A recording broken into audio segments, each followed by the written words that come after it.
We're going to start off with a reading of a quotation by Baha'u'llah, the prophet founder of the Bahá'í Faith. O children of men, know ye not why we created you all from the same dust, that no one should exalt himself over the other. Ponder at all times in your hearts how you were created.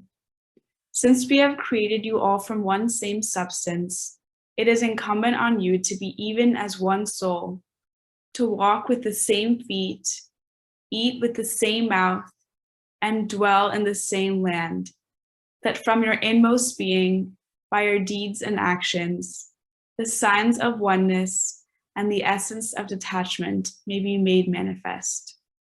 Baha'u'llah. Thank you. So today we're so excited to have Mr. Eric Dozier and Ms. Homa Sabet Tavangar with us, and they'll be talking about how the Baha'i Faith helps us go deeper than diversity. Ms. Homa Tavangar is the author of best-selling Growing Up Global, Raising Children to Be at Home in the World by Random House, co-author of 5 books for educators, and most recently, Global Kids, a colorful activity deck exposing children to world cultures, rich diversity, and global mindsets.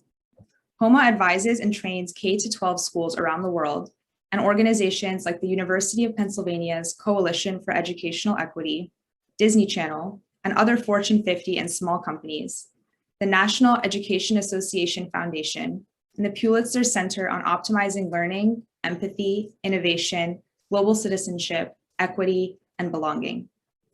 And Mr. Eric Dozier is a music educator, cultural activist, and recording artist who uses music to engage communities in dialogue about racism. He is committed to uniting the world one song at a time. He has served as the musical director for the world-famous Harlem Gospel Choir, the award-winning Children's Theater Company of New York City, and has been a featured artist at the United Nations. He shared the stage with the likes of Harry Belafonte, Angelique Kidjo, Raffi, and even Nelson Mandela. He's a founding faculty member and director of equity and campus culture at the Episcopal School of Nashville. And with that, I'll hand it off to Mr. Dozier and Ms. Tavangar. All right. As we say, as we start every Zoom, good morning, good afternoon, and good evening, because we don't know what time zone you're in. Hello, Allahu Akbar, Shalom, Allahu Akbar, all of those things that depending on what faith tradition you come from. We are very happy to be here, and we're just going to jump right in and share a few thoughts with you this morning. You know, one of the things that my grandparents always taught me when we're starting these gatherings is that spirit does not descend without a song. And so we are going to start with some music. But before we do that, I want to say a couple of things. The Baha'i Faith teaches us that the best beloved of all things in the sight of God is justice, and admonishes us to not turn away from that if you desire nearness to God. You know, as we heard earlier, know ye not why we created you all from the same dust, that no one would exalt himself over the other. The other thing that we're taught, or one other thing that we're taught that pertains to this music, is that we're told that the folks in the next world, the world beyond the Abha kingdom, or heaven, if you will, are responsible for the flourishing of the arts and the sciences in this world. So when we start our presentation, we like to call people into the room that can assist us in the presentation. We like to reach out to all of those old souls and those young souls that have lost their lives because of racism in the United States and the world, and we like to call them to and ask them for divine assistance as we go forward. And we encourage all of you to welcome them and welcome their spirit into this place as I welcome their spirit with this particular song.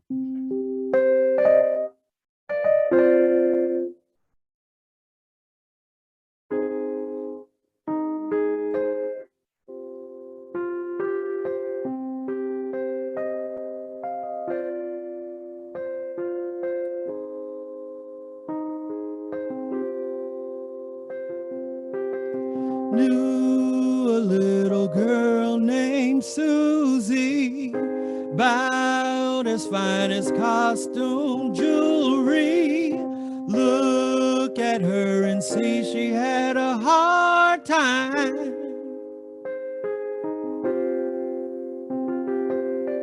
17 with a 3-year-old daughter, barely had a mother or father, but she had a will to survive.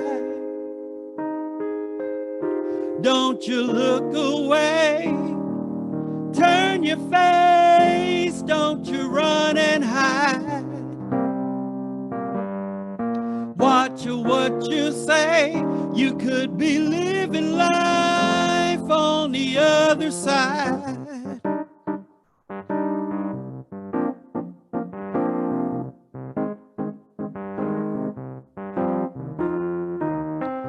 Knew an old man named Nathan, living on a reservation. Tears of sorrow behind his eyes.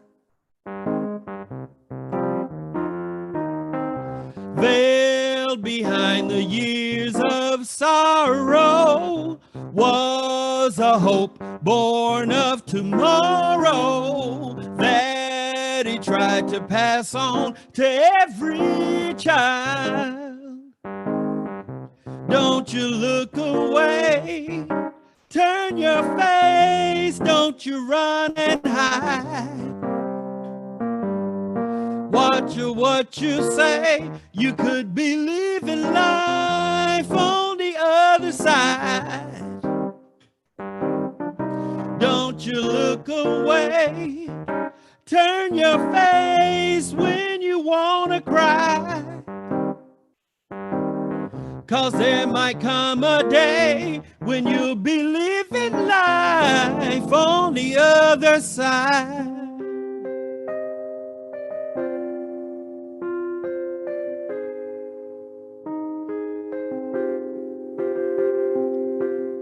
Knew a man, Eric Garner, whose only crime was standing on the corner, profiled black in broad daylight. Summertime, heat from the pavement, 11 times I can hear him saying, I can't breathe. You all know what happened then.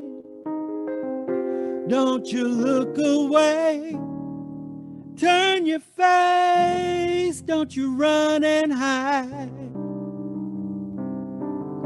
Watch what you say, you could be living life on the other side. Don't you look away, turn your face when you wanna cry. 'Cause there will come a day for revolution, hey, it happens all the time.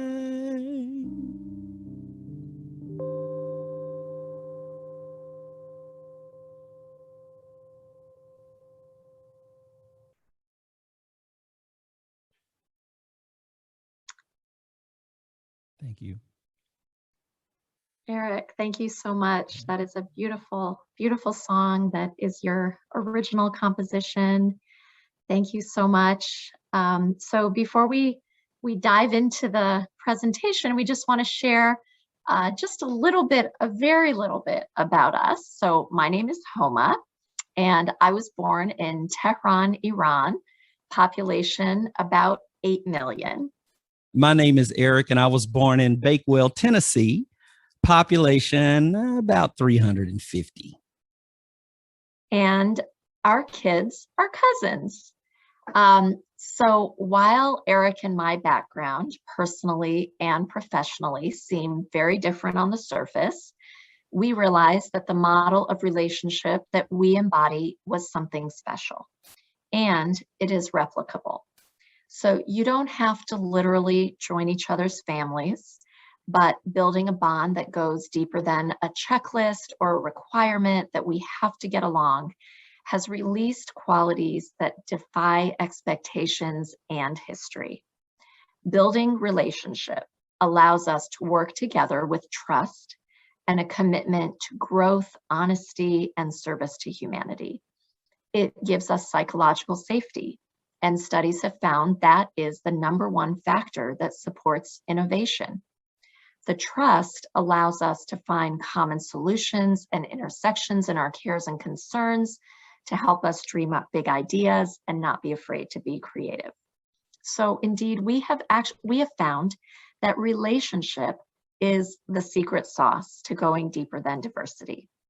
It puts humanity at the heart of the equation, instead of focusing on a checklist, on letting algorithms rule what we do and who we are. And the Baha'i Faith has been a foundational source of building this understanding. So we know that we could not have reached this awareness without the teachings of the Baha'i Faith. And we want to share some of the lessons and the inspirations that we have learned along the way. Okay. So we ground a lot of our work in the spirit of these words, and these are the words of Abdul Baha. He says, "Do not be satisfied until each one with whom you are concerned is to you as a member of your family. Regard each one as either a father or as a brother or as a sister or as a mother or as a child. If you can attain to this, your difficulties will vanish and you will know what to do." So these are my kids, right? Worthington and Justice. We call them Worthy and JJ for short.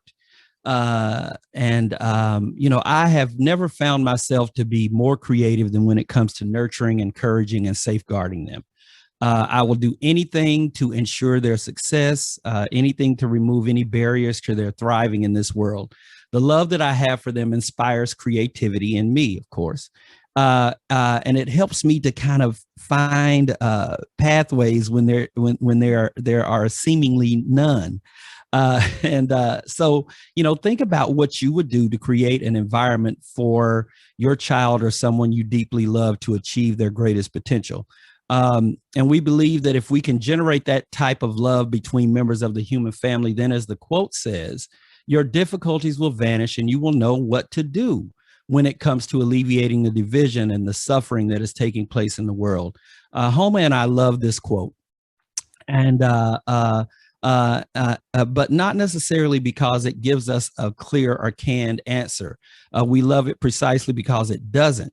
It's primarily about the central function of love and relationship, and that is to bind the people together in such a way that they build a world with the love that they have for one another as the central driving ethic and the motivation, right?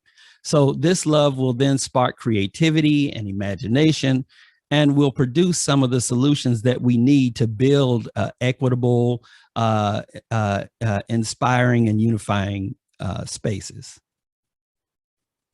So we want to be really clear that we don't just share a quote like that when we are doing a presentation that is centered in the Baha'i Faith, but that idea is really foundational to all the work that we do with large corporations, university administrators, even public schools. And the idea is that when we root this vital work of racial justice in relationship, then more people feel called in, they feel that they can engage in this work. So we want to share a little bit more about the approach that we take to going deeper than diversity. So we start from a place that we think of as destiny, not deficit.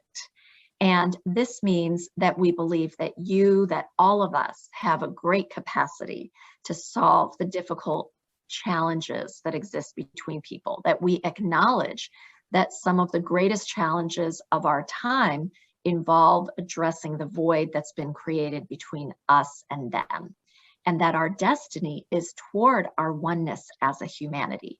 So it's up to us to realize that oneness with deliberate effort, with knowledge. And then next, we take to heart Baha'u'llah's words. Baha'u'llah, the prophet founder of the Bahá'í Faith, he has a really well-known writing that talks about how humanity was created noble, and we need to rise to that nobility. And in our work, that has helped us resolve what's been sort of created as a false dichotomy around calling people out versus calling them in. And guided by the idea that we were created noble, in our work, we are striving to call people up, calling them up to their inherent nobility, to unleash the capacity to act nobly. So we may call out, we may call in, but ultimately we're really calling people up to what we're capable of. And so we assume good intent and noble motives, at least at the outset. Our purpose is to create systems that are just. We're committed to humanizing all of this work. And so that calls for a deliberate cultivation of intention. And we're not here, as Eric said, to tell you what to do, but to help you refine the inner tools and the vision to have meaningful relationship and conversations, and even disrupt systems of oppression. So we believe that we hold the solutions, we have the solutions with us and within us, that our human potential is unlimited. And then finally, as James Baldwin said, we are centering our work in love for humanity. So Baldwin says, if I love you, I have to make you conscious of the things you do not see. And so a lot of this work, it is anti-racism work, it is, DEIJ or JEDI, whatever acronym you want to use. That is the work that we do.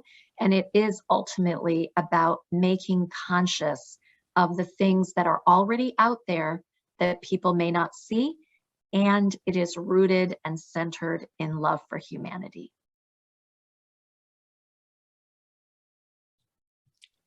So this slide is just like a little summary of some of those bullets of our approach that you can see. And then we're not going to go into detail on this, but in the Oneness Lab, which is the work that Eric and I do, we have created a model of 5 elements that will build real relationship, because we realize that most of us did not learn how to be in authentic relationship with diverse people. It's sort of been taught out of us. And so these elements of proximity, frequency, knowledge, reciprocity, and imagination sort of form the roots of an organic process of relationship. We'll touch on these slightly, but we just wanted to share this model. And then at the root of the model, before you go into that relationship, is a really important point that Eric is going to touch on. Okay. So, when we talk about religion, and particularly in the Baha'i faith, the guardian of the Baha'i faith, whose name was Shoaib Effendi, he says that we are involved in a double crusade. And the first part of that crusade is actually a crusade that is an inner crusade, that we are to deal with those inner things. And once we deal with those inner things, they will reflect outward into the world, right? So we just want to spend a little time and talk to you about the inner work of racial justice, because we believe that you have to understand, how we have been conditioned to think and react when it comes to race and racism. And understand that a lot of our distress around racism and our sometimes the obstacles that come up as we're heading down the path to racial healing are not necessarily because of external conditions, but because of an inner condition of the spirit. And so what do we mean by that? Essentially, changed individuals will change cultures, because culture is created by individuals, right? Culture and civilization is created by individuals as they come together to think, reflect, imagine, remember together, in communities. Here you see kind of how that progresses from the self to others, to culture, systems, to civilization. But in all of those levels, the self exists. It's kind of like what my grandfather always told me. He said, son, wherever you go, there you are. So be where you're at, right? So we're all in this together, but we always bring ourselves to any kind of conversation that we're in. And so it comes down to, what kind of inner work, what kind of heart work are we going to do? Oftentimes, I have people ask me, do you really think that we're going to be able to reach some racial healing and reconciliation? And I tell them, yes, undoubtedly, I believe that we can. I said, because racism was created by human beings. So we can unmake it. We can undo it. Just that. It's as simple as that. We made it. We can undo it. And, really human beings, what we do is we build civilizations all the time. You think about the Mayans, you think Aztec, you think Egyptian, you think Iroquois, you think this civilization that we're in right now, we build them up, we burn them down, we build them up again. It's nothing new. And Baha'u'llah says that he's rolled up the old order and rolled out a new one in its stead, right? So clearly, if God is asking us to build a new civilization, we are endowed with the capacity. I like the way Ruth King says it. She says, racism is a heart disease and it's curable. So let's talk a little bit about the heart. Okay, so we want to start with, this is a really interesting quote from Parker Palmer. He says that heart, if you want to think about, center ourselves in the human heart. And he talks about how the word heart comes from the Latin word cor. So you think about in Spanish, corazón, in French, cœur. And so cor points not merely to our emotions, but to the core of the self, that center place where all our ways of knowing converge: intellectual, emotional, sensory, intuitive, imaginative, experiential, relational, and bodily, among others. The heart is where we integrate what we know in our minds with what we know in our bones, the place where our knowledge can become more fully human. Core is also the Latin word from which we get the word courage.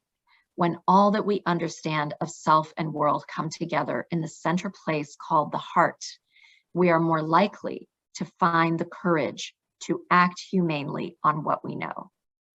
And so when we think about Parker Palmer's quote, we juxtapose it naturally to so many writings in the Baha'i Faith about the human heart, the power of the human heart. So Baha'u'llah in the Hidden Words, and these are just a really small sample. Baha'u'llah in the Hidden Words says, "O friend, in the garden of thy heart, plant not but the rose of love." So what deserves to be in the heart that is fragrant, that is beautiful, that is pleasing, that is what we need to put at our core. He says, "Ponder a while. Hast thou ever heard that friend and foe should abide in one heart? Cast out then the stranger which is the foe, which is divisiveness, division, contention, racism, envy, so that the friend, that love that is at the seat of the heart may enter his home. And then all that is in heaven and earth I have ordained for thee, except the human heart." And this is from a divine voice. So that divine voice says, God has made the habitation, the heart, the habitation of God's beauty and glory, the seat of the soul, the heart is the seat of where one finds the divine. And then finally from Abdul Baha, he says, "O friend, be set aglow with the fire of the love of God, so that the hearts of the people will become enlightened by the light of thy love." And, this is where, like the wisdom of someone like Ruth King, who is a great Buddhist teacher, and so many others, this wisdom of the world, even back to the ancient etymology of where we get our language, that acknowledges the power of the human heart, the centrality, of course, at the core of who we are, of the heart, that this work has so often been divorced from the human heart in policy, in sort of strategy, to have an anti-racist strategy, say, in an organization or a school. And until we can bring those together, Baha'is think of this as coherence, that our inner life and our wider world live in coherence with each other, we will really not solve these difficult problems. So a lot of what we do tries to bring those together. And we're informed by these writings. So another area that we think about a lot is around literacies. So there are so many, there's the literacy of the written word, there's scientific literacy, there is global, racial, cultural literacies. And by gaining these sort of awareness, there's spiritual literacy. And so many of us have sort of remained kind of illiterate when it comes to anything but sort of a Western canon of what we consider literate. And we found that gaining, for example, spiritual literacy, racial literacy, allows us to engage more fully in the work of uniting humanity. So we won't be able to go into it in any depth today, but understanding the deeper meaning of so many terms allow people to give language to what they're seeing that is happening around them. And then just sort of stepping back a little bit to the racial literacy and the language on a sort of meta level, one tool that we've developed that has been very useful, very powerful, is a heat index of terms of racial literacy. So a wonderful mentor and great professor, Howard Stevenson, talks about the importance of racial literacy. And he says that by practicing racial literacy, we can learn to not be so fearful and problem solve together rather than run away from conversations about race. And so based on a sort of meta idea, a metacognitive awareness of the power of words, we, Eric and I, through the Oneness Lab, developed what we think of as a heat index. So this line, it kind of looks like a number line, but really think of it as a thermometer. So if this is a thermometer, over on the cool side of the thermometer are words like harmony, oneness, inclusion. Baha'is love those words, okay? We love to talk about oneness and harmony, but we also need to sort of lean into the harder, the hotter and harder words to talk about. Talk about anti-Blackness, white fragility, white privilege, white supremacy. And what do? You may feel the heat rise in the room as you discuss these words. But what we need to do is stay in the room, listen when it's hard, take a breath, clarify terminology even as the heat rises, to allow us to engage not just in sort of what some people think of as like toxic positivity, as like, oh, this is such a comfortable, nice, cool conversation to talk about. Like, of course, we're all flowers in a garden, but, and what else is going on? Are there certain people that are centered in the conversation? Are there certain topics that just make us way too uncomfortable to talk about? So how do we pause? We can recognize there's some heat in the room and let's stay in it. Let's be here for it. Because I love you, because I love you, I have to make you conscious of the things that you do not see. And then there are words that we throw around all the time that are actually sometimes misunderstood or thrown around without a consideration of justice. And one of those is diversity. Mm-hmm. So we're going to talk a little bit about diversity. Homa, I thought about something too, is that what do we call the activities that we're engaged in right now? Like speaking of the heart, we call them core activities, right? Yes. And so, we think, oh yeah, those are at the center of it. But no, what if you thought of them as heart activities? These are activities that are designed to transform your heart so you can do God's work. And that just kind of hit me as you were talking about, core, and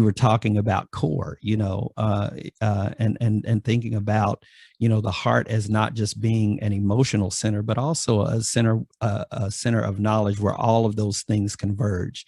The head, the heart, the body, all of them are kind of felt in that space. So yeah, I love when these things kind of pop into my head when you're talking, which is part of our process as well. As we're presenting, the other thing is that, Homa and myself are engaged in this work so often, and, and have kind of developed a rhythm that really is also based in the principle of consultation, which we are told by the House of Justice is the embodiment of it is an embodiment and expression of justice in the world when we practice consultation. But I digress, but I wanted to bring that up. So we're going to talk a little bit about diversity, and we think about diversity and everybody's, oh yeah, unity and diversity. Yes. What we need, just got to have it. Right. Well, yeah. Right. Yeah. But the thing is that we are into interrogating the language. What do we really mean by diversity? Because sometimes, when we talk about it, we may not actually be producing what we want to produce when we're thinking about diversity. And so what do we mean by that? What do we mean when we say that diversity sometimes can be deceptive, right?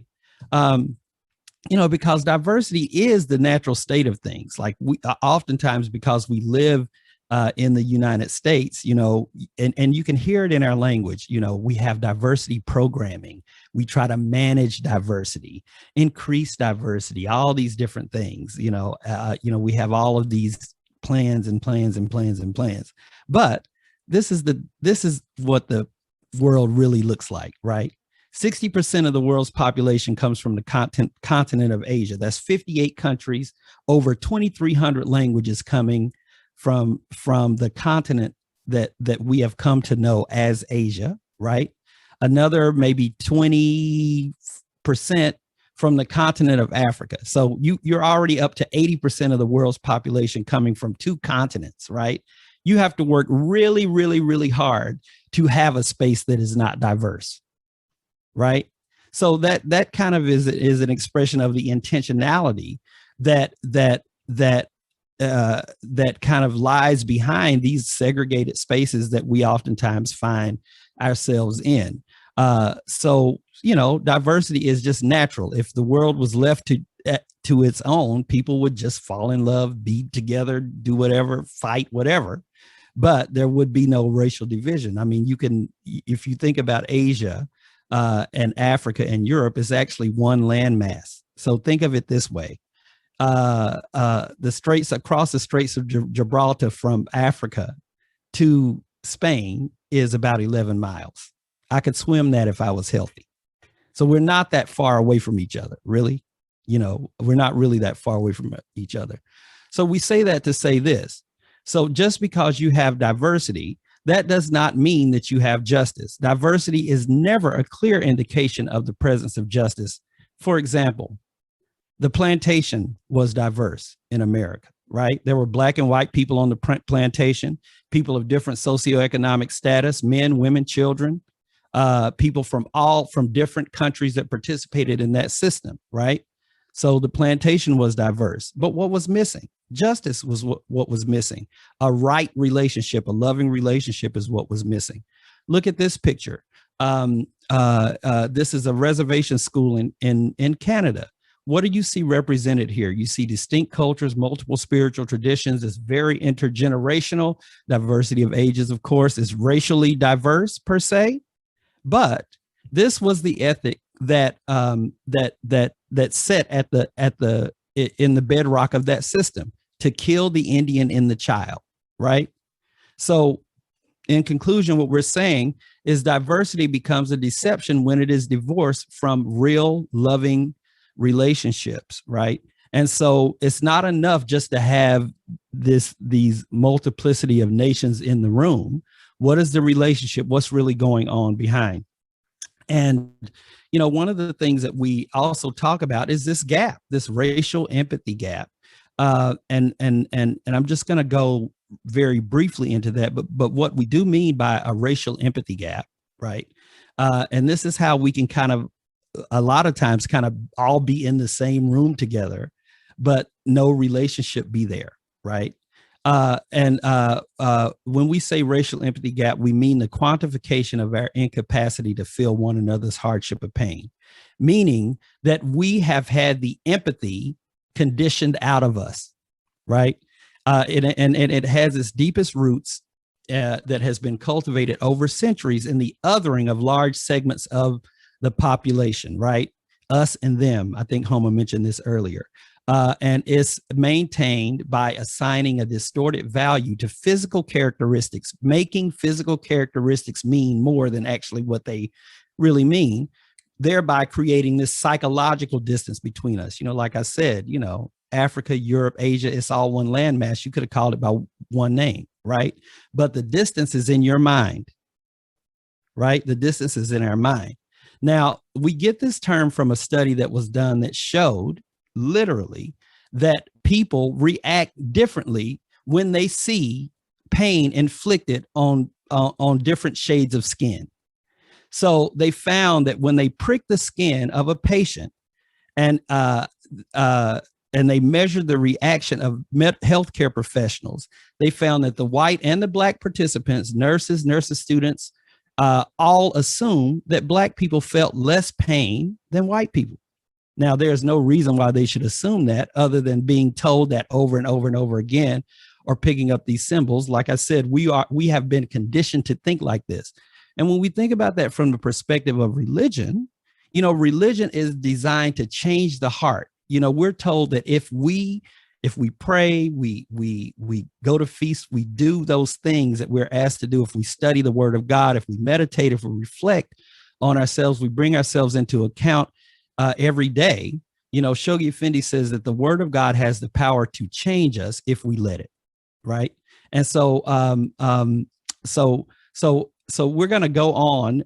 You know, one of the things that we like to appeal to is popular culture, and as part of popular culture, we have our comedians. We love our comedians. And this is just a little 1-minute video from Chris Rock that we're going to share with you.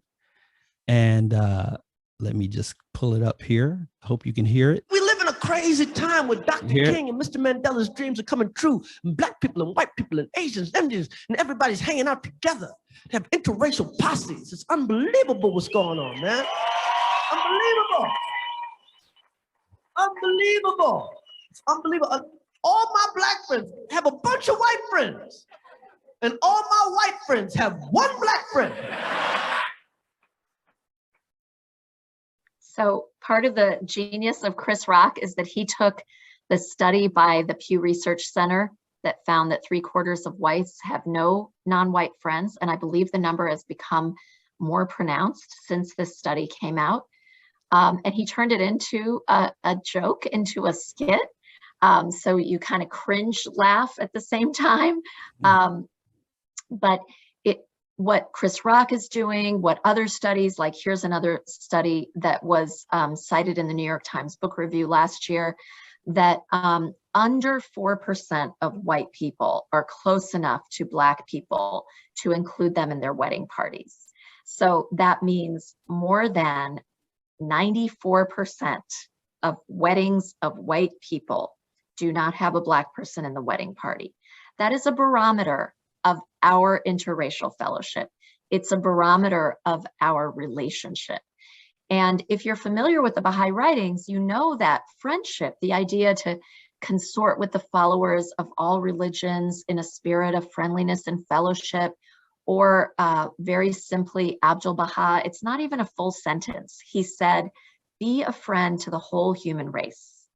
So another core idea in the Baha'i faith is that of friendship, that we learn through friendship, that we value interracial friendship and relationship. We don't have it as an agenda item, but it becomes natural because it's part of how we live. And this became sort of aha moment for me years ago.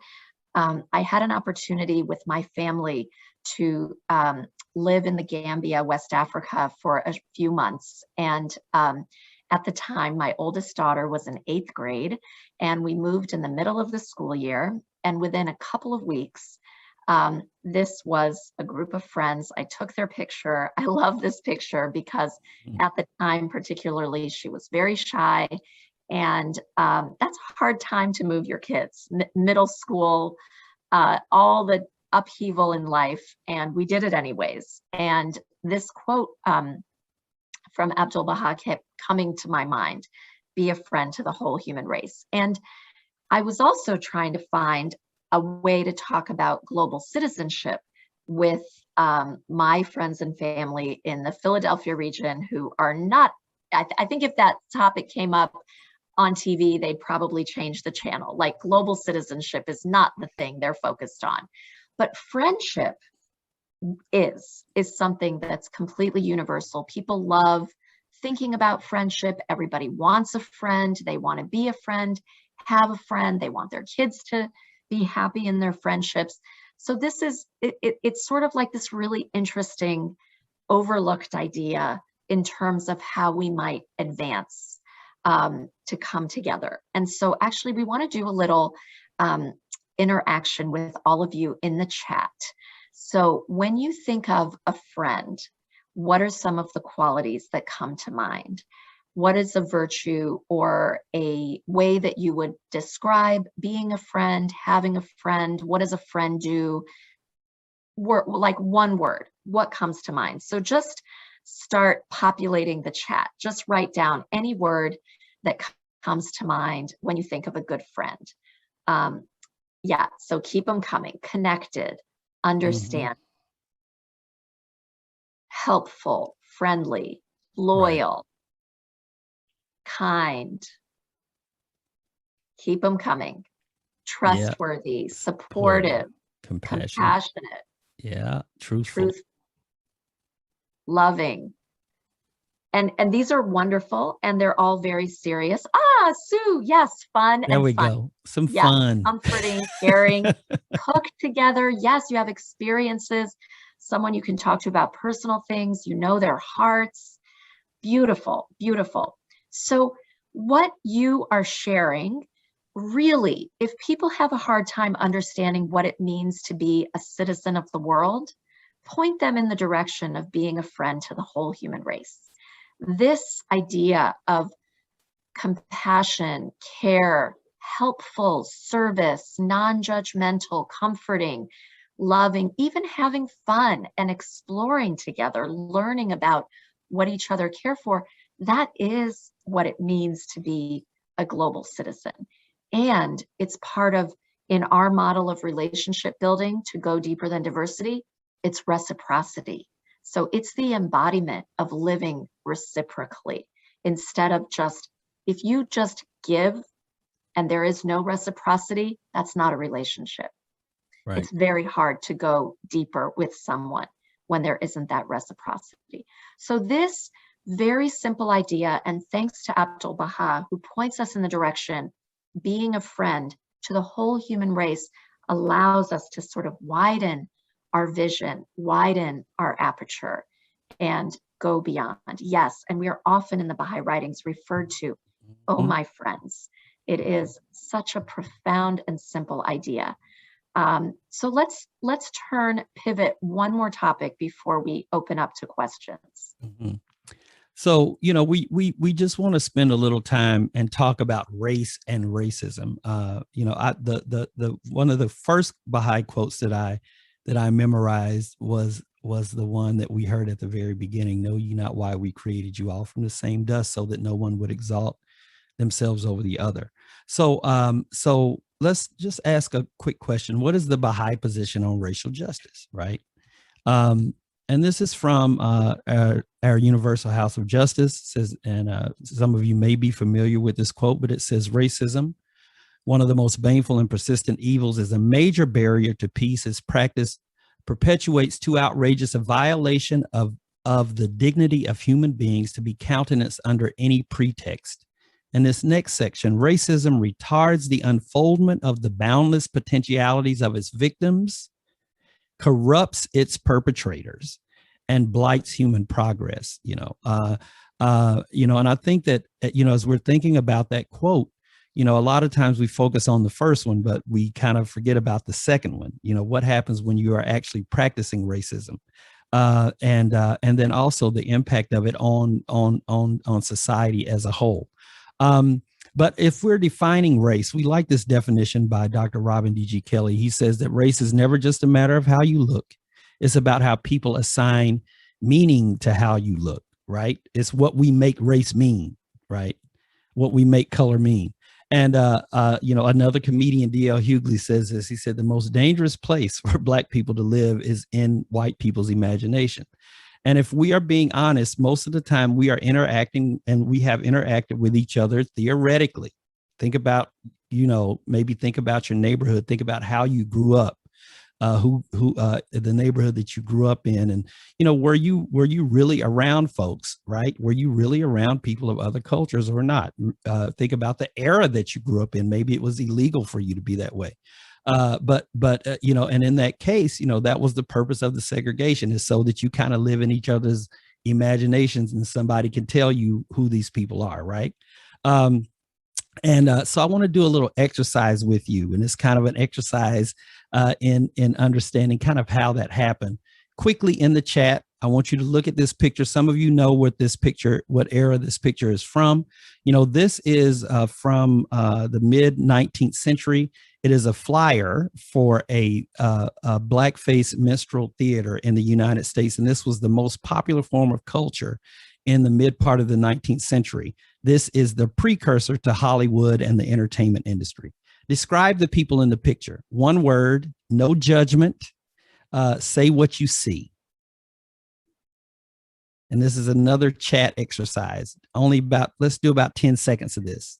Describe the people in the picture. Caricature, right?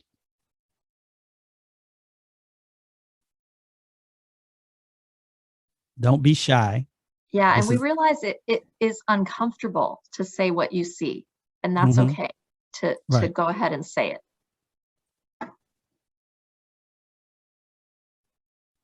Stereotype, right? Right. Puppets, yeah. Mocking.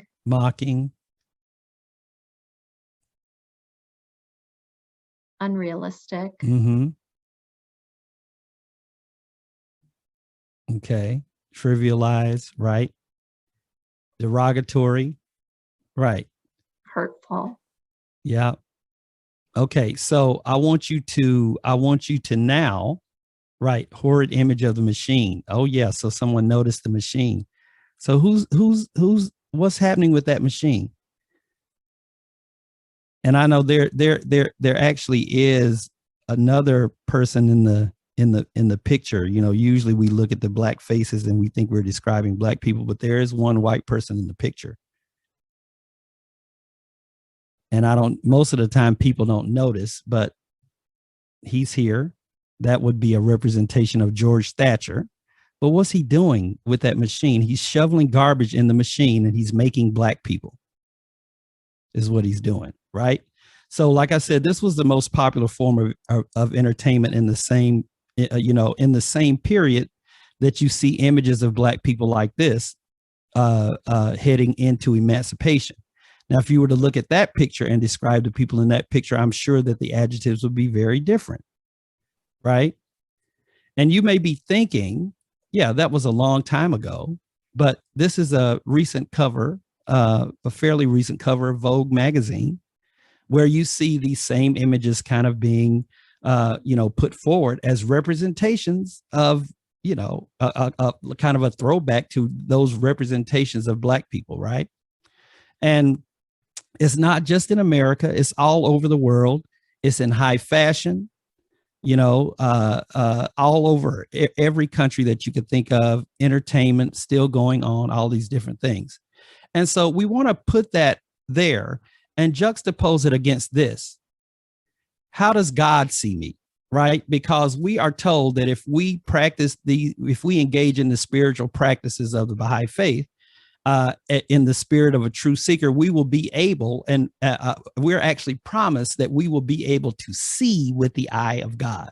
So I think this is a very, this is a very, very important question, because we're asked to see each other the way God sees us, right? When we even look into the heart of another individual, we're told that we are supposed to see the manifestation standing before us even when we're looking at other human beings. Like, that's how important this is to ask this question, right? So in this particular example, and this is really personal for me, of course, the Black people in the world, the colored people of the world, are referred to as the pupil of the eye.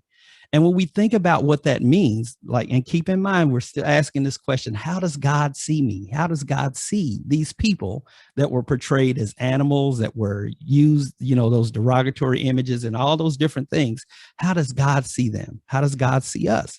Right? Baha'u'llah once compared the colored people to the Black pupil of the eye surrounded by the white. In this Black pupil is seen the reflection of that which is before it, and through it the light of the spirit shineth forth.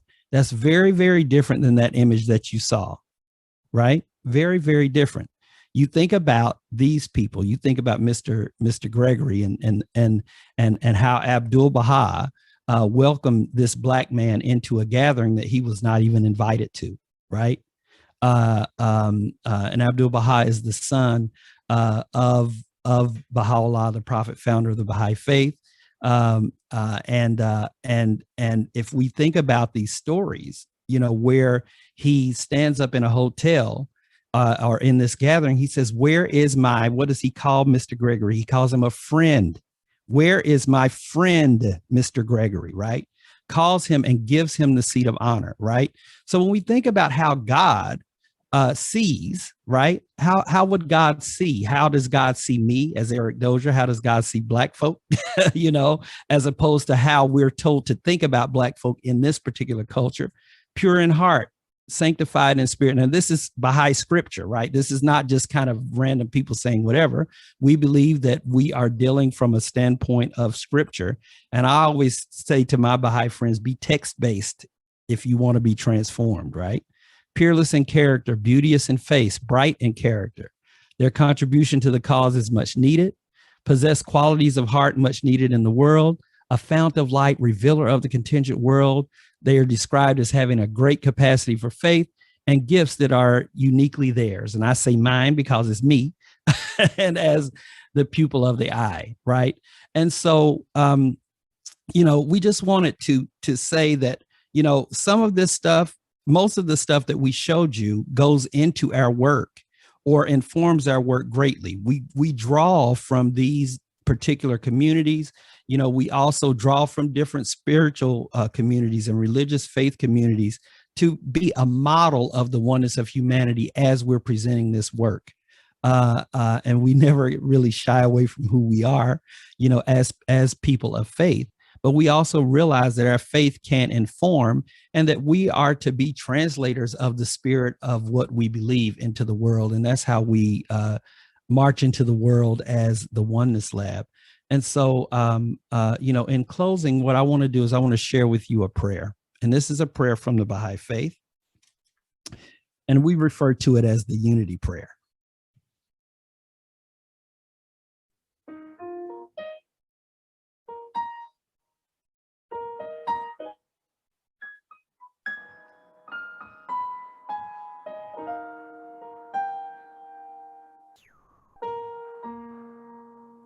Oh my God, unite the hearts of thy servants,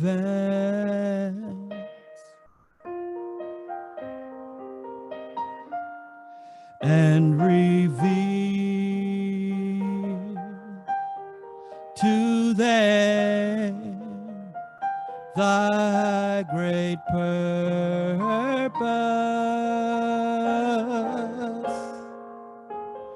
May they follow thy commandments and abide in thy love.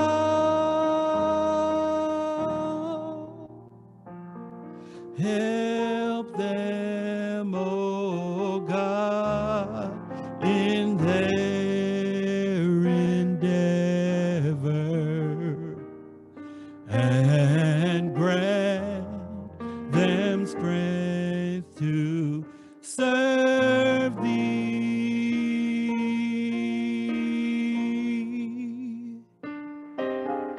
Oh God, leave them not to themselves. Oh no, but guide their steps by the light of thy knowledge,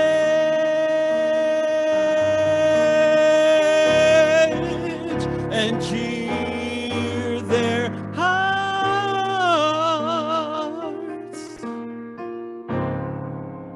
and cheer their hearts.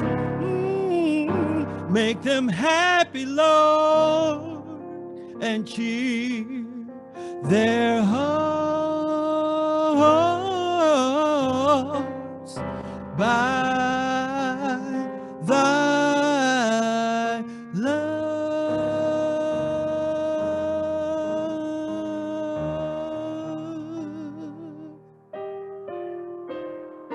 Verily thou art their helper, and their Lord.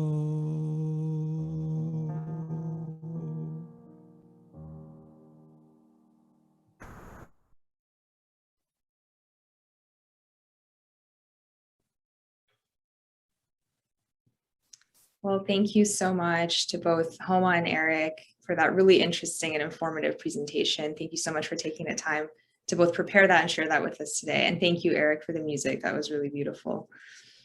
So now we have some time for questions and answers. So you can just put your questions in the chat and I'll read them aloud. Our first question is for Eric. How and when did you find the Baha'i Faith? Oh my goodness, that's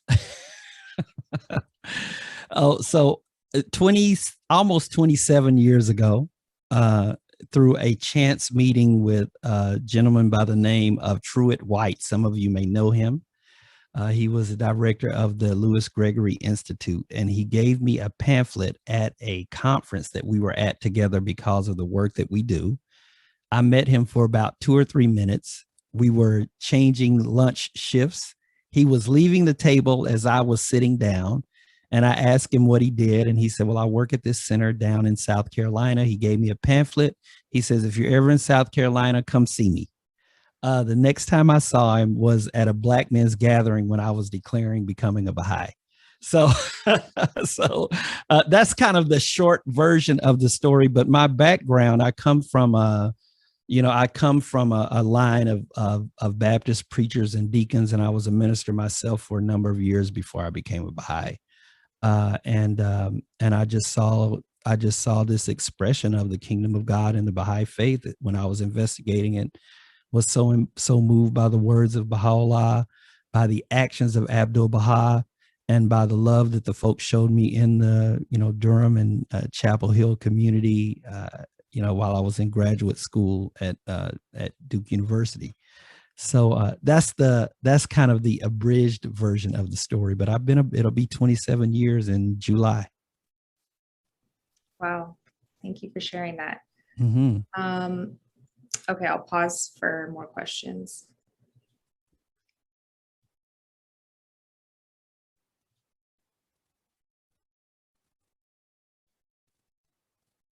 Okay, our next question is for both Homa and Eric. I live in an area that doesn't have a lot of Black people, Oregon. So when I see some people in grocery stores or at work, I don't know how to approach them naturally. I want to scream, I want to be your friend.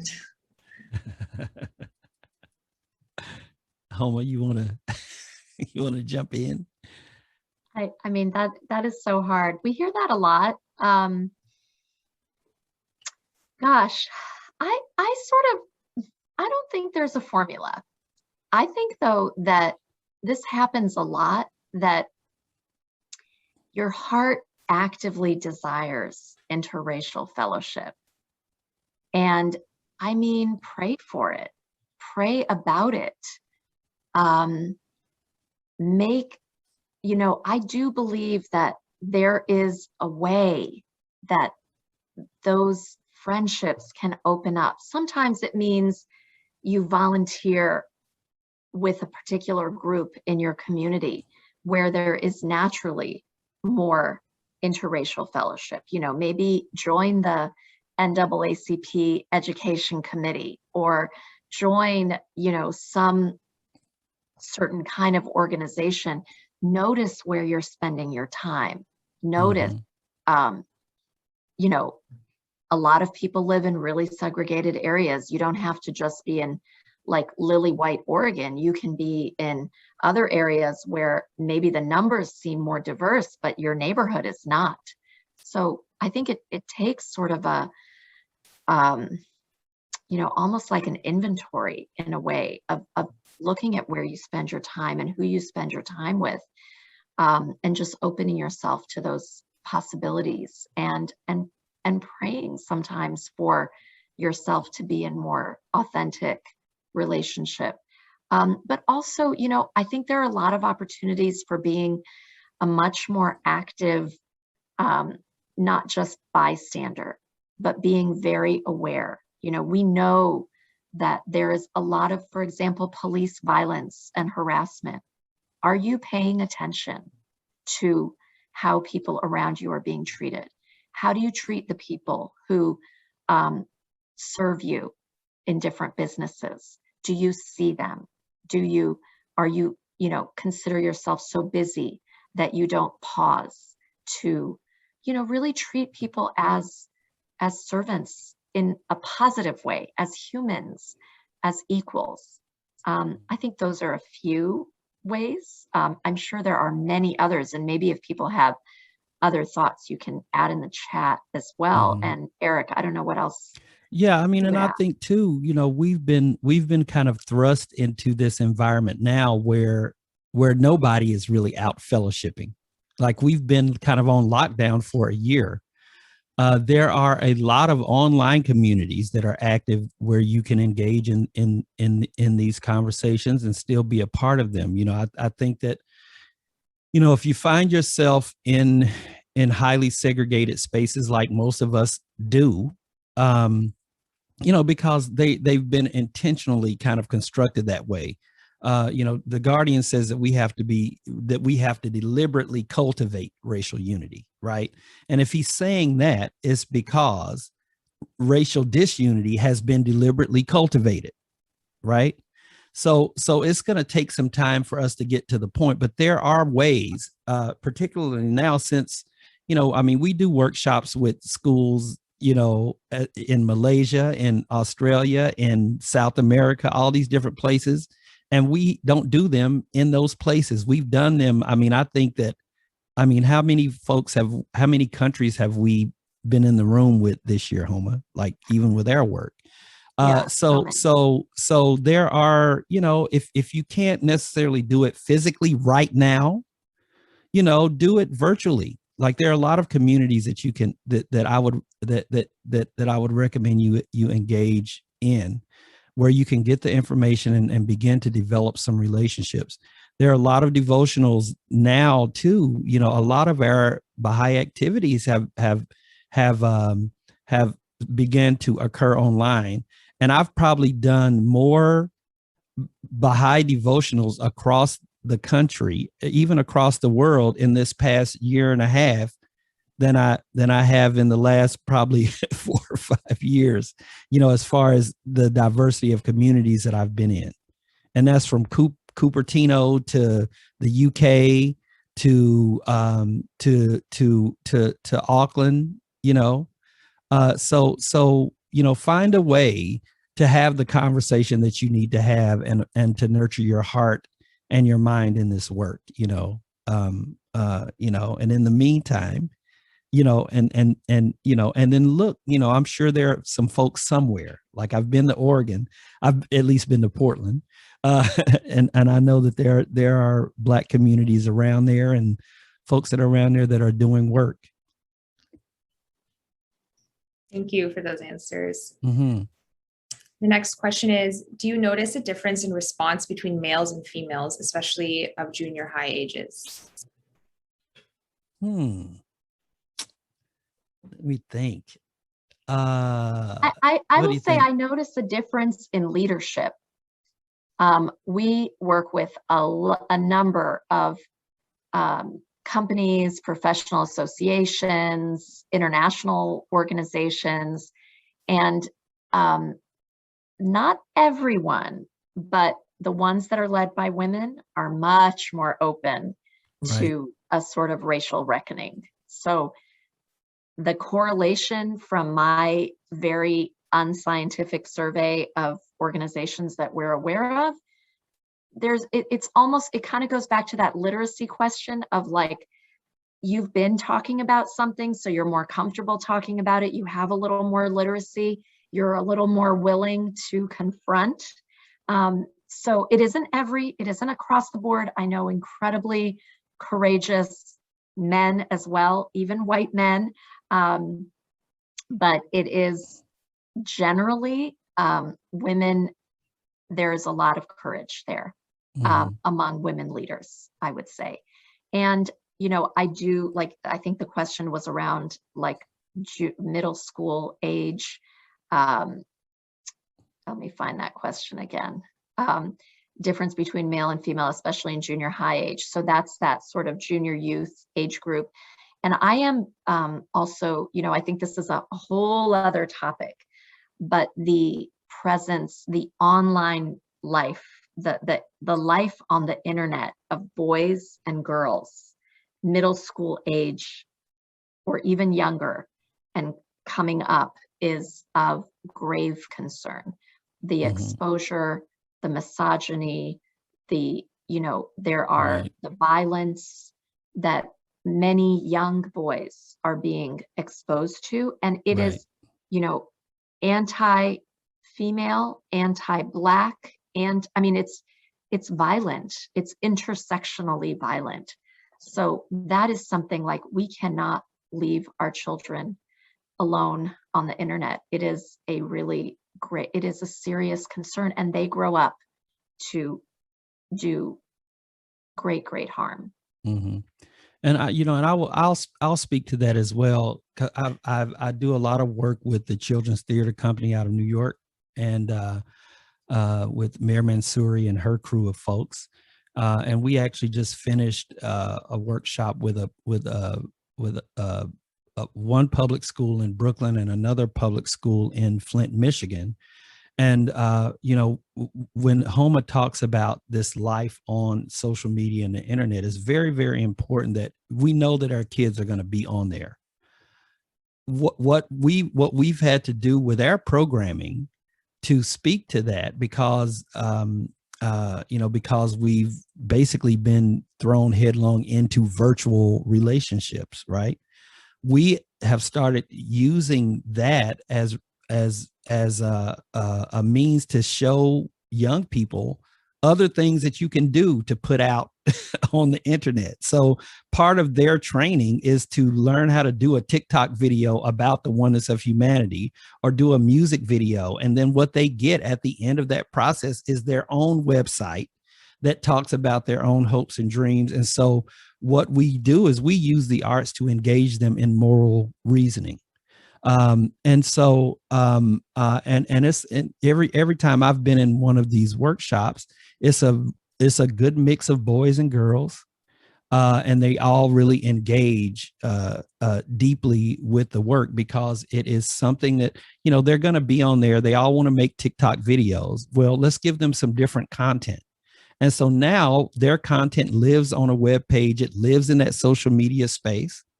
And it's not just copying whoever had the most popular dance last week or who had the most popular song. Like, it's quotes from, you know, from Dizzy Gillespie, it's quotes from Abdul Baha'u'llah, quotes from, you know, Frida Kahlo, you know, people like that. And so there are ways to address those things. But, and then also in regards to the presence of boys and girls, men and women, you know, we're told that when women, you know, I mean, we know the two wings of a bird, and that when women take their rightful place in the realm of civilization building, that they would cease to send their children to die in wars and different things, and that we will see the world changes. So it's not a surprise that for me to find more women in this conversation than men, overwhelmingly more, because, you know, they're the ones that are the first educators of the children, right? So that's something, you know, that's something to be celebrated. I'd love to see more. I love seeing a lot of the brothers on here this morning. I'd love to see the men smiling on here in this conversation. But yeah, I think that is an issue, but I do understand why, because there are qualities that women have been nurtured in that need to be at the forefront of this conversation. Thank you. Mm-hmm. Next question is, can you elaborate a bit more on the reciprocal relationship you mentioned that's required in friendship and how that relates to the golden rule? I'll go first. I love that topic. Yes. So I mean, I've heard a lot of people say, oh, like I've worked with public schools around the United States and bring up the topic of the golden rule, and they say, oh, we can't talk about that. That's a Christian idea. And it's like, no, it's not. And a lot of Baha'is have seen, there's a poster, and you can just look it up, of the golden rule is expressed in every faith tradition. So it's a beautiful starting point for building unity and friendship. Like an interesting thing. So this little social experiment that I did with all of you to ask you what are the qualities of a good friend, and you gave a bunch of qualities. So it's really interesting because I didn't tell you this part, but I have asked this to like every audience anywhere in the world, from like CEO group to kindergartners. And everybody gives basically the exact same answer in the exact same order, right? All the words. Eventually we get to fun. It's funny, we laugh, but first they always say caring, kind, loyal, trusting. You know, I know basically what you're going to say, which is so interesting in and of itself every time. But one thing that kids almost always say that adults never say as a quality of friendship is the golden rule. And it's just interesting because I think kids are taught it, and then maybe as adults we sort of forget. And it is such a, I mean, practicing the golden rule will make our lives so much better. It is so overlooked as either so simplistic or I don't relate to it, but in fact, it is so profound, and it is a common, like, golden thread through every worldview that's out there. So I love that connection. And I love that young kids connect the golden rule and friendship as well. Mm-hmm.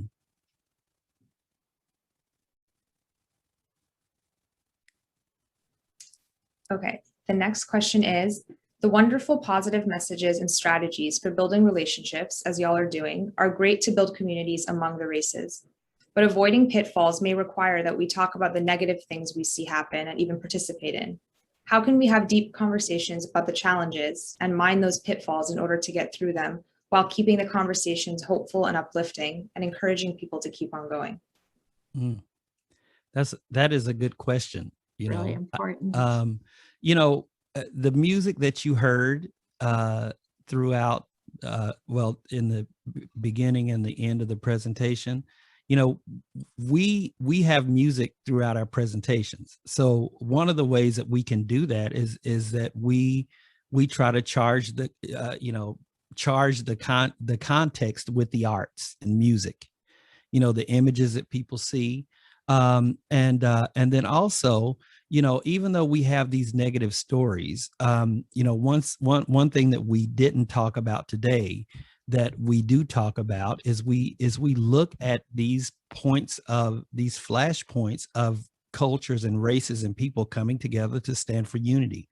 We actually have a legacy of racial unity in this country that we're very seldom taught.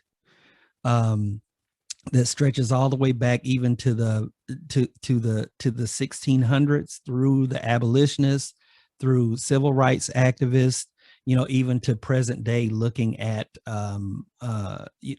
how folks are coming together across racial lines to address these things.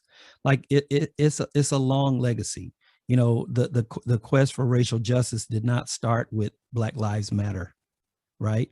It didn't start with the civil rights movement. It's been in this country as long as there has been, you know, racial oppression. There have been people of high minds that have fought against it. So if we can unearth those stories, and we have several that we share with people, but you know, if we can unearth those stories, then we have a legacy to stand in.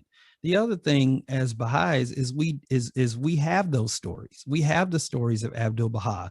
We have the stories of Dorothy Baker. We have the stories of Zia Baghdadi and Robert Abbott and Louis Gregory and Louisa Gregory.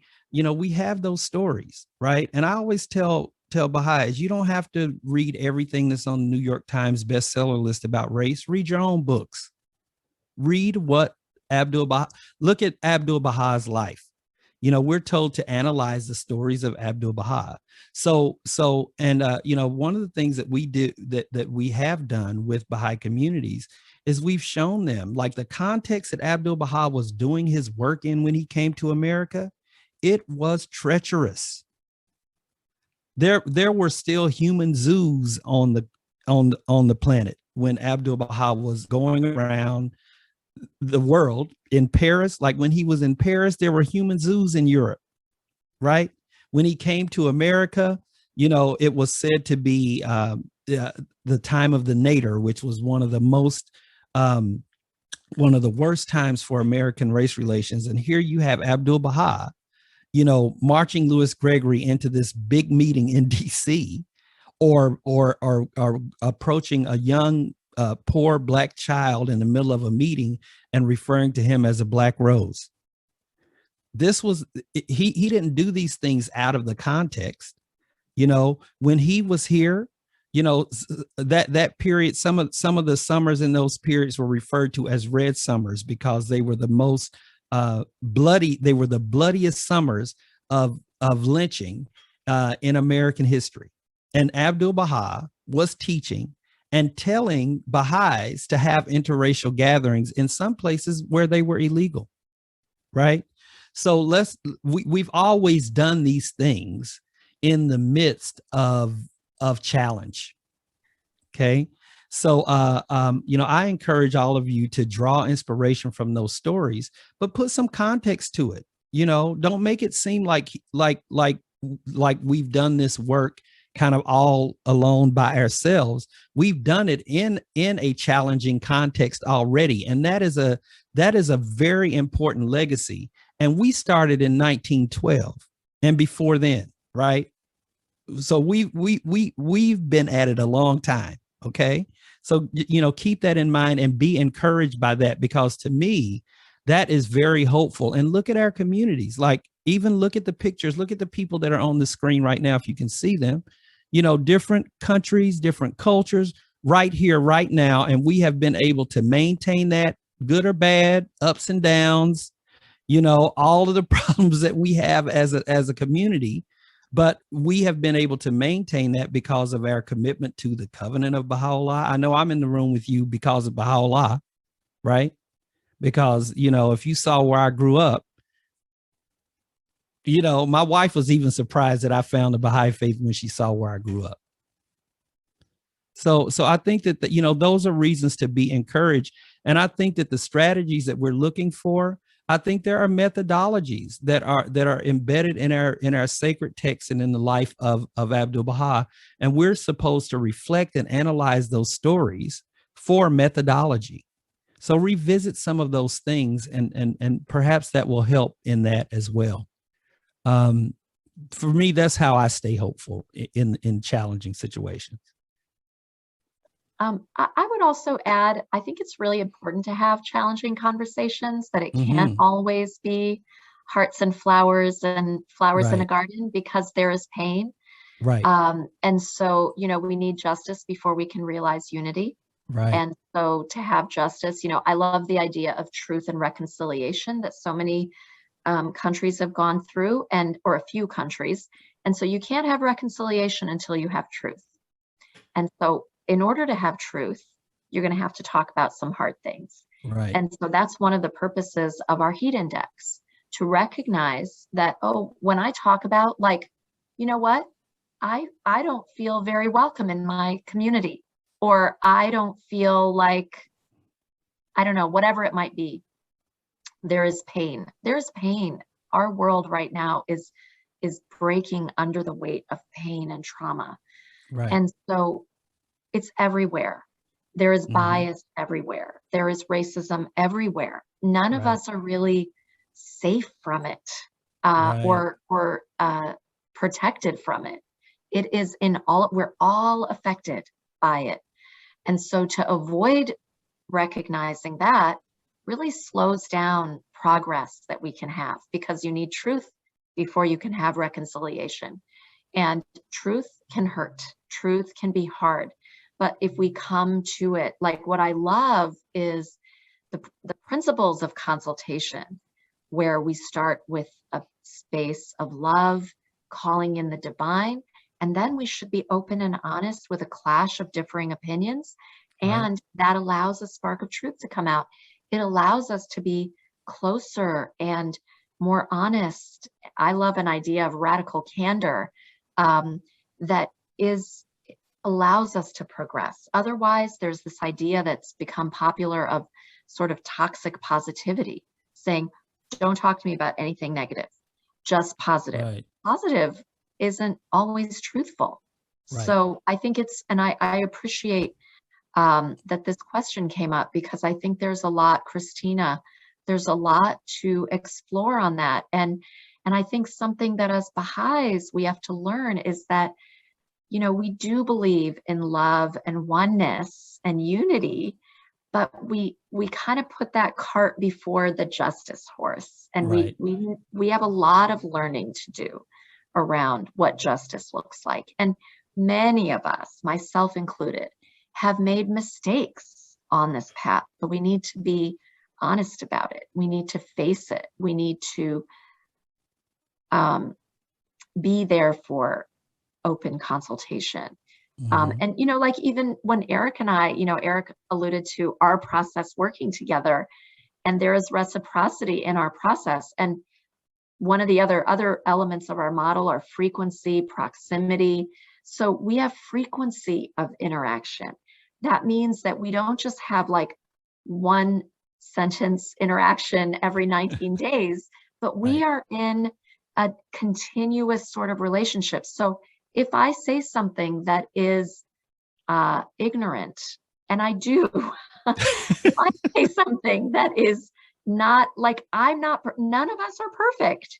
But we're there for each other, and we are back and forth. And you don't have to be that way with everybody, but to have some people who kind of teach you and you learn with, that's really important. One other thing that we do in our more formal, structured learning engagements with organizations is we use a lot of case studies. We use a lot of real life examples. And so people, you know, Zoom, now we know how to facilitate meetings in Zoom. So you could have a couple hundred people, but then you go into a breakout room of like 4 or 5 people. And in that small group, going through like a case of how, like, say, Black students in a predominantly white school might have felt with a unjust system of discipline. And we talk about those real situations, or in a corporate environment where hiring practices or getting advancement in your career, actual situations of where justice was not realized, and then allow people to think through scenarios. What would you have done different? What can you do now? How do you disrupt bias? That's a huge thing we work on is disrupting bias, recognizing the difference between your intent may be really good, but your impact may be really harmful. How do you recognize and disrupt that inconsistency? So we actually, there are a lot of ways that people can just start learning together around a lot of these kind of ideas. Use your study circles, your institute process as a way to have hard conversations to realize racial justice. That's another way to go about doing it. And it does, I think that it does make a difference, that we are in our particular position as people of faith, are able to have these conversations in spiritual context, because we know that it's not just a social issue, it's a spiritual issue. It is a spiritual disease, right? It is a disease of the heart, and the heart needs to be healed. And that's what the manifestation appears, for. Now, we can't always say that in the context that we're working in, but when we do treat and talk about spiritual literacies, right? We talk about spiritual literacies, and we draw from the world spiritual traditions, as well. Oh, the other thing, Cornel West said that justice is what love looks like in public. So that's the justice and love piece, right? Mm-hmm. Thank you. I think we have time for one more quick question. Uh-huh. What a refreshing, meaningful, and so much needed presentation. Thank you, Homa and Eric, so much. Regarding the services that you offer at schools, could you please share the services that you offer to schools? Much love from Ottawa, Canada. I mean, we work with a lot of schools. We work with public schools around the country.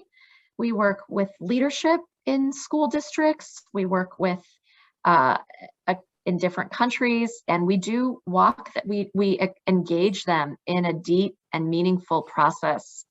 We talk about destiny, not deficit. We talk about the answers are with you, they're within you, and we help them to see what is, we do things like equity audits and empathy walks, where they, through a lens of their students' experiences, they walk through with empathy and try to, teachers maybe imagine what that student is going through.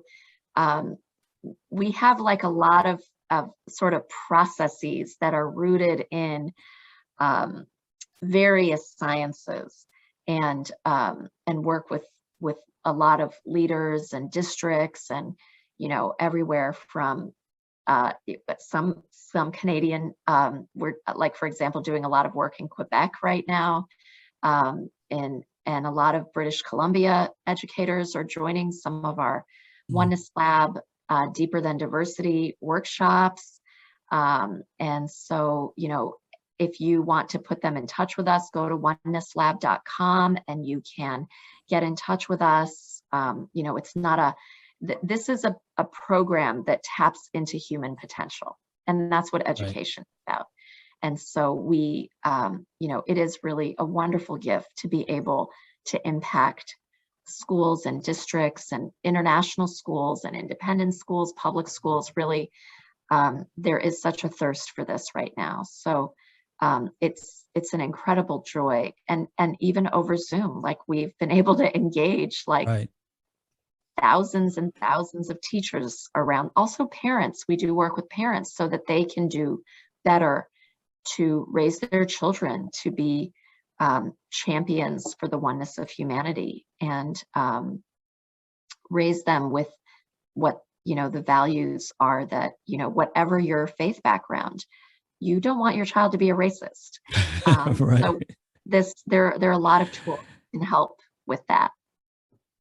And also, just to kind of put a follow up on what you were saying, Homa, is that, when we're thinking about racism, and because I saw one of the questions talk about how folks outside of the American context kind of relate to the content. Well, when we look at racism, racism is not something that is just geographically confined to the United States. Like it is global. And so I think that another thing that kind of informs our research trajectory is the fact that Baha'u'llah said, let your vision be world embracing, right? And so when we're looking at racism and when we're talking to folks in these other countries and different places like that, that research shows that that pretty much, racism, white supremacy, anti-Blackness is live and well across the planet, right? And so, if folks don't want to look at U.S. examples, we got plenty. We got plenty from all over Europe, from South America to, India, China, everywhere. China, everywhere, and because that's the thing, Baha'u'llah has brought us a global system.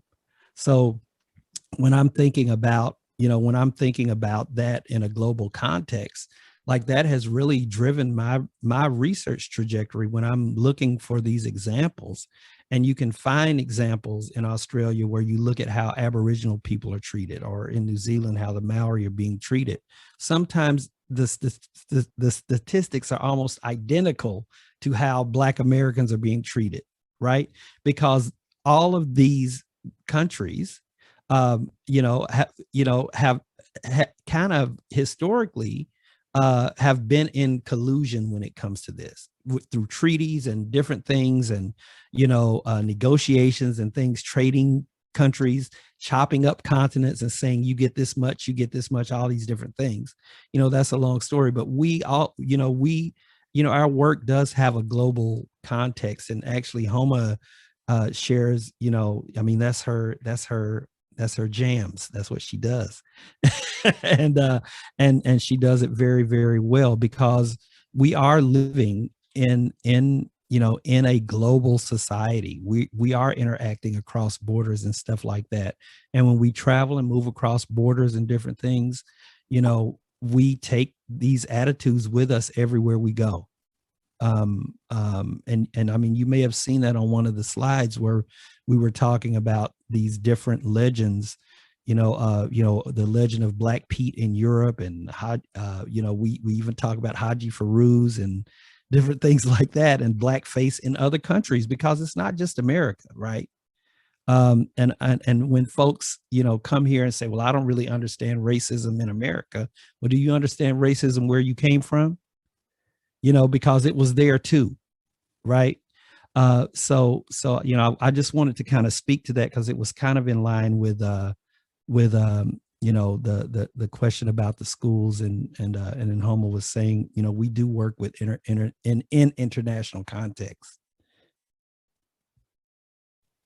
Great, thank you. Well, unfortunately, we are out of time, but I want to say a big thank you again to Eric and Homa. That was really insightful, interesting, and necessary conversation. And I think we really got very practical and granular with it too, which is always great. Mm-hmm. So our speaker next week will be Ms. Suzanne Alexander, and she'll be speaking about the #1 way to choose a marriage partner. And again, these talks are every Saturday at noon Eastern time, so please invite everyone.